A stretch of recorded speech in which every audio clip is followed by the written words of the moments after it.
The night before my promotion party, I painted my nails twice. The first time, I used a soft blush pink, the kind my sister always said made me look too try hard. I sat there staring at my hands for 20 minutes before I took it all off and went with a clean nude instead. I don't know why I did that. I'd been doing things like that my whole life. Adjusting, shrinking, making myself easier to swallow. My name is Natalie. I'm 31 years old. I'm a senior financial analyst at a mid-sized investment firm in Denver, Colorado, and at the time of this story, I was also the person quietly paying my younger sister's rent, her car insurance, and the last 2 semesters of her college tuition. I want to be clear about something before I go any further. I didn't do those things because anyone held a gun to my head. I did them because from the time I was about 12 years old, my parents made it very clear, without ever saying it out loud, that my role in this family was to be the stable one, the capable one, the one who didn't need anything. My sister's name is Zoey. She's 3 years younger than me. Growing up, Zoey was the beautiful one, the emotional one, the one who cried at the dinner table and got my parents' full attention for the rest of the night while I quietly cleared the dishes. I used to tell myself it was fine, that I didn't need the spotlight. That being the responsible one was actually a kind of power. I believed that for a long time. I met my fiancé, Liam, at a work conference in Chicago 4 years ago. He was consulting for a company 2 floors above ours, and we ended up in the same overcrowded hotel bar during a thunderstorm that shut down the city for 3 hours. He made me laugh so hard I spilled my drink on a complete stranger. I thought he was the best thing that had ever walked into my life. For most of those 4 years, he was. We moved in together after 18 months. We got engaged last spring. A small proposal, just the 2 of us on a hiking trail outside Boulder. No audience, no production. Just him on one knee and me crying so hard I could barely get the word yes out. We set the party for October. Not a wedding yet, just an engagement party combined with my promotion celebration. My firm had just moved me up to a level I've been working toward for 3 years, and Liam thought we should celebrate both things at once. My parents offered to host it at their house in Aurora. They had a big backyard, they said. It would be nice, they said. A real family event. I said yes. Which, looking back, is the part I keep coming back to. Here's the thing about growing up as the stable kid in a family like mine. You get very good at ignoring your own instincts. Every time a small voice in me said this is going to be complicated, I'd already developed a reflex to shut it down. Of course, my family should be involved. Of course, my parents should host. This was a celebration. What was I so worried about? I found out 3 weeks before the party. I was at my parents' house for Sunday dinner, something I did maybe once a month, more out of habit than real desire, and I walked in through the back door the way I always did, the way I'd been doing since I was a teenager. Zoey was in the kitchen. Liam was supposed to be meeting me there at 7, except Liam was already there. He was in the kitchen with Zoey, and the way they jumped apart when they heard the screen door open, that's the thing I can't unknow. You can explain away a lot of things. A hug that goes a second too long, a look, a laugh, but you can't explain away 2 people jumping apart like they've been caught doing exactly what they were doing. I stood in that doorway for what felt like a full minute. I didn't yell, I didn't cry. I felt something go very, very quiet inside me, like a room where someone just turned off all the sound. I said, I forgot my phone in the car, and I walked back out. I sat in my car for 45 minutes. I didn't call anyone. I went through my phone and I looked at text messages between Liam and Zoey that I had never thought to look at before. Because why would I? I looked at the timestamps. I looked at how far back it went. 6 months. 6 months of messages that no one sends to a future sister-in-law. I drove home. I let Liam come home an hour later and act like nothing had happened. I watched him pour himself a glass of water and talk to me about a podcast he'd been listening to, and I nodded and I said the right things and I waited. This is the part people always ask me about later. Why did you wait? Why didn't you confront him right then? Honestly, I don't have a clean answer. Part of it was shock. Part of it was that I'd spent 31 years being the one who didn't make scenes, didn't blow things up, didn't cause problems. And part of it, the part I'm least proud of, was that I wanted to understand the full shape of what I was dealing with before I reacted. I didn't want to react. I wanted to respond. So I waited. I kept going to work. I kept planning the party. I confirmed the catering, a local tackle bar, because that's what Liam had wanted, and old habits are hard to break. I went to the venue, which was my parents' backyard, and I helped my mum string lights and set up tables. I smiled. I was pleasant. I was, as always, easy. The whole time I was also quietly doing other things. I called my bank and moved the bulk of my savings into an account Liam wasn't on. He wasn't on it to begin with, technically, but I'd had him listed as a beneficiary and given him informal access. I changed that. I pulled my name off the joint credit card we'd opened 6 months ago for shared household expenses. I called my landlord. The lease was in my name and left a note in my own file. Then I called my company's HR department about the co-signing situation. This is the thing people sometimes don't know. I had co-signed on Zoe's apartment lease 18 months earlier. She'd asked me to because her credit wasn't great and the apartment was in a nicer part of town than she could qualify for on her own. I'd agreed. Because I always agreed. The lease was up for renewal in 6 weeks, and her landlord had already sent me the paperwork to re-sign. I did not re-sign. I also called the private loan servicer for the tuition installment I'd been paying on her behalf. I stopped the automatic transfer for the next semester. Zoe was 3 classes away from finishing her degree. The next semester's payment was due November 1st. The party was October 18th. I want to be honest about how I felt during those 2 weeks. People hear a story like this and they picture someone cold and calculating, some chess player moving pieces around a board. That's not what it felt like from the inside. From the inside, I was grieving. I cried in my car every morning before I went into the office. I called my best friend who lives in Portland and I sat on my bathroom floor at midnight and talked to her for 2 hours. I second-guessed myself constantly. I thought about confronting Liam and calling the whole thing off right then. Skipping the party, skipping all of it. But every time I thought about doing that, I thought about Zoe. I thought about the way my parents would handle it.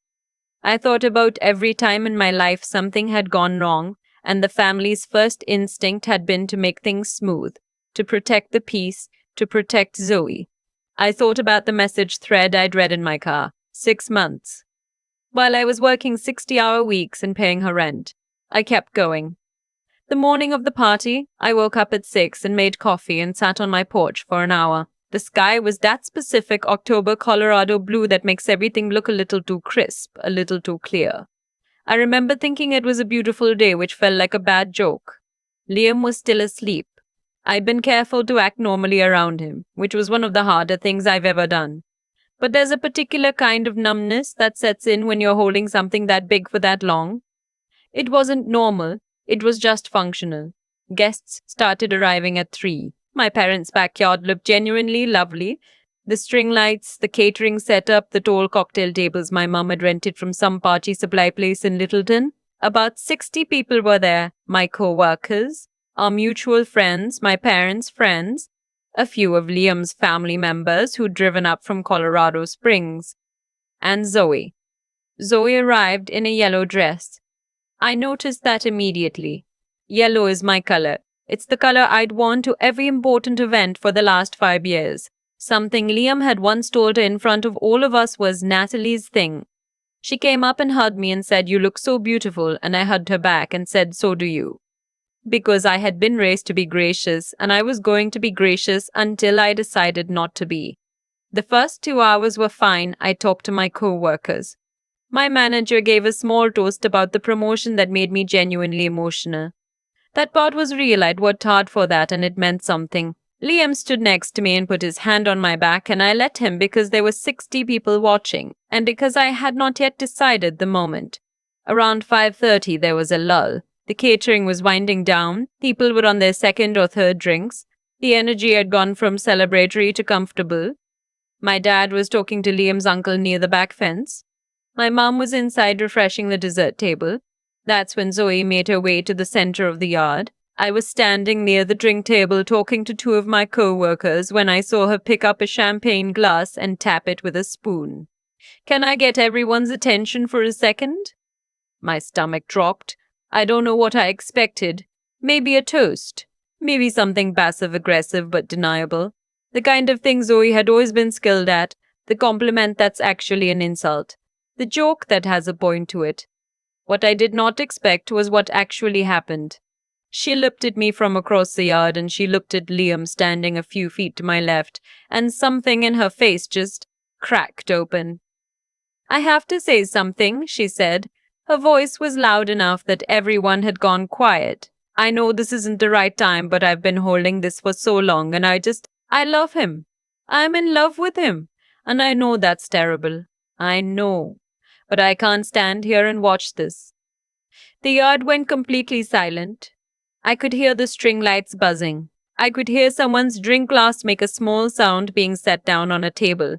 Liam said, "Zoe," and she said, Don't do that. You told me you were going to tell her."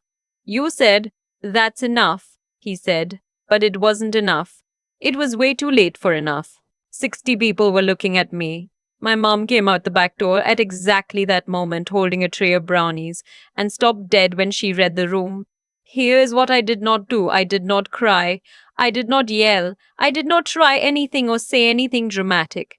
I stood there for about 4 seconds. Then I set my drink down very carefully on the table next to me. I looked at Zoe. I looked at Liam. And then I looked at my parents because that mattered. That was the thing I'd waited to see. I wanted to know what they would do with 60 witnesses. My dad looked at his shoes. My mom set the brownie tray down, walked over to Zoe, and put her arm around her. "Honey," she said to Zoe, "let's go inside and take a breath, okay?" And that was it. That was the whole thing. That was 31 years in one gesture. I said very calmly to the 60 people standing in my parents' backyard, "I'm so sorry you all had to witness that. Please enjoy the food. I'll be right back." I walked inside. I got my coat and my bag from the bedroom where I'd left them. I walked back out through the front door. I drove home. People texted me that night. Coworkers, friends, Liam's aunt, who I'd always genuinely liked and who sent me a long, mortified message that I've never forgotten. Liam called me 6 times. My mum called twice. Zoe did not call. I did not answer any of them. What I did instead, I sat down at my kitchen table with my laptop and my phone and I handled things. The tuition payment. I'd already stopped the transfer, but I sent a formal written notice to the servicer confirming the cancellation and making clear the account was no longer being funded on Zoe's behalf. I sent a copy to Zoe by email. No message. Just the document. The lease co-sign. I contacted her landlord that night, a property management company, and formally notified them in writing that I would not be renewing my co-signature on the lease. Under the terms of the original agreement, this triggered a 60-day review period during which Zoe would need to either qualify on her own or find a new co-signer. I sent a copy to Zoe. Again, no message. The joint credit card already handled. I sent Liam a formal written request to remove his access to any accounts he'd been informally using, and I sent it from my work email so there was a record. Then I called my actual lawyer, a friend from college who does family and contract law in Denver, and I asked her what else I needed to do to cleanly separate my financial life from both of them. She told me. I started the next morning. By 7:30 a.m. on October 19th, my phone had already received a voicemail from my mom that started with, "Natalie, we need to talk about what happened at the party." But also I called and she says something about her apartment. And a text from Zoe that said, "What did you do?" Not a question. A statement. The kind of statement that knows the answer. I read both of them. I put my phone face down on the counter. I made another cup of coffee. I stood at my kitchen window and looked out at the October morning. Still that same crisp blue sky Colorado light. And I felt something in my chest slowly, carefully loosen. Not happiness. Not satisfaction. Exactly. More like weight leaving. The specific heaviness of carrying something too long for someone who never once looked back to see if you were tired. I want to be honest about what the aftermath actually looked like, because it wasn't a clean movie ending. Liam moved out of our apartment over the following 2 weeks. We didn't have a dramatic confrontation. There wasn't much left to say that the party hadn't already said for us. He apologized multiple times in multiple formats. I'm sure some part of him was sincere. I didn't need the apology to know what I was going to do. Zoey did not apologize. Zoey instead called my parents and told them I was retaliating and that I was being vindictive and cruel. My mom called me and said, in a careful, diplomatic voice, that she understood I was hurt, but that cutting off Zoe's tuition right at the end of her degree was a little extreme. I said very quietly she slept with my fiancé for 6 months, while I paid her rent. There was a pause. My mom said, I know, sweetheart, but she's really struggling right now. I want you to sit with that for a second. Because I had to. I said, I love you, Mom. I'm going to need some time. And I ended the call. That was the conversation that closed something for me. Not the party. Not finding out about Liam and Zoey. It was that phone call, that specific sentence, she's really struggling right now, that made me understand, fully and finally, that my parents were never going to see this the way I needed them to see it. That wasn't going to change. That was never going to change. So I stopped waiting for it to. Zoey did not finish her degree that semester. She applied to other lenders and got turned down. She applied to the university's financial aid office and was offered a reduced package that didn't cover the full balance. As far as I know, she's planning to finish next fall. Her landlord did require her to find a new co-signer within the 60-day window. She got her boyfriend to do it, which apparently required a lot of negotiation, and she ended up in a different, smaller apartment. I don't know all the details. I stopped tracking them. My promotion stands. My new salary is enough that I put a significant amount into savings over the last few months, more than I've ever been able to save before, because I'm no longer quietly supplementing another adult's life. I've been seeing a therapist since November, which I'd been avoiding for years because I told myself I didn't need it. I was fine. I was the stable one. Turns out the stable one needed it the most. Liam and Zoey are apparently together now. Someone told me this at a mutual friend's housewarming in January. They seemed uncomfortable telling me like they were waiting for me to fall apart. I said, I know, which wasn't entirely true but was close enough. I thanked them for telling me. I went and got another drink and I talked to someone's very opinionated golden retriever for a while, and I was okay. I'm going to tell you the thing I actually learned from all of this, because it's the thing I wish someone had told me when I was 22 and first starting to build my life around being the one who didn't need anything. Being the responsible one is not the same as being loved. Providing for people is not the same as being valued. Stability is not the same as safety. You can be the most dependable person in every room you walk into and still come home to an empty apartment, and the question of who exactly you've been doing all of this for. The answer I finally figured out is supposed to be you. The night after the party before I went to sleep, I painted my nails again. I used a blush pink. The one my sister said made me look too try-hard. I liked it. I kept it on for 2 weeks. I've thought a lot about the word consequences since that October. It's a word people use like it's a punishment. Like consequences are something you inflict on someone who did wrong. But that's not really what they are. Consequences are just the shape of what you chose. They're the thing that was always going to be on the other side of the decision. Zoey chose to pursue my fiancé for 6 months, to stand in my parents' backyard in a yellow dress and announce it in front of 60 people. Liam chose to keep it going, to stand next to me at that party and let it happen anyway. My mother chose for the 100th time in our lives to put her arm around the wrong daughter. Those were their choices. What came after wasn't me being vindictive. It was just the world being honest about what those choices cost. I think about who I was in the 2 weeks between finding out and the party, and I feel something complicated. Not pride exactly, but a kind of respect for myself I didn't have before. I didn't blow up, I didn't make it messy. I sat with something enormous and I moved carefully and deliberately, and I protected myself the way no one in that family had ever protected me. That's not cold. That's intelligence applied to survival. I spent a long time thinking being emotional meant being weak and being controlled meant being strong. I had it backward. Staying calm wasn't about hiding what I felt, it was about refusing to let the chaos they created become the chaos I lived in. The hardest part wasn't Liam. Honestly, the hardest part was my mother's voice on the phone, that careful, diplomatic tone telling me that Zoe was struggling. After everything, that was the sentence that required the most from me. Not yelling back, not listing every single thing I had given and every single thing that had been taken, but just saying, I love you, I need some time, and hanging up. That took more out of me than anything else in this story. Because I still loved her. That's the thing about family. The love doesn't disappear just because you finally see clearly. It just stops being enough of a reason to keep hurting yourself. What I know now is this. You cannot build your identity around being the one who holds everything together and then be surprised when no one thinks to hold you.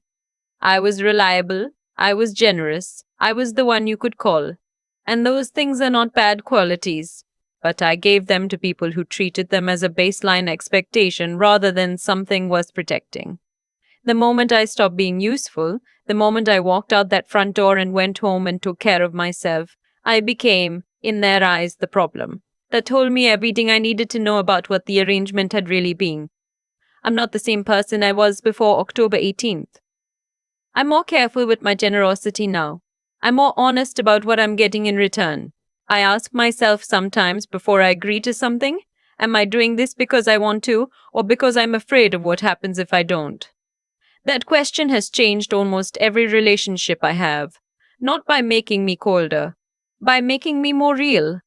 The nail polish was a small thing, but I keep coming back to it. 22 years of making myself easier to swallow, and it took all of this for me to wear a color I actually liked.